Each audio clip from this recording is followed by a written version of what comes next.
खोपेगाव या ठिकाणी आले असताना जे तथाकथित स्वतःला गोरक्षक समजतात, दारू पिऊन त्यांनी त्या ठिकाणी त्यांना अडवलं. त्यानंतर त्यांनी त्यांना दाखले दाखवले. त्यानंतर स्वतः त्यांनी पोलीस स्टेशनला फोन केला आपले भीमराव सूर्यवंशी यांनी, तरीही त्यांनी त्या ठिकाणी बैल सोडले नाहीत.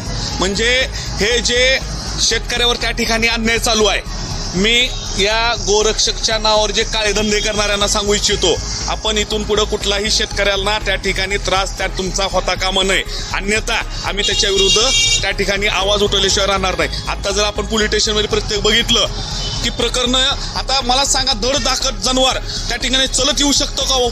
तिथून धड धाकट चलत त्या ठिकाणी जनावर चलत येते आणि भाकड जनावर चलत येऊ शकतं का? आपण त्याची शहनिशा करावी. दारू पिऊन तुम्हाला कोणीही अधिकार त्या ठिकाणी गाड्या थांबवायचा दिलेला नाही. इथून पुढे जर शेतकऱ्यांना त्या ठिकाणी नाहक त्रास जर झाला तर आम्ही उलट गुन्हे दाखल करून आम्ही त्या ठिकाणी एक चळवळ त्या ठिकाणी आम्ही त्यांच्या तथाकथित गोरक्षकाविरोधात आम्ही त्या ठिकाणी उभी करू.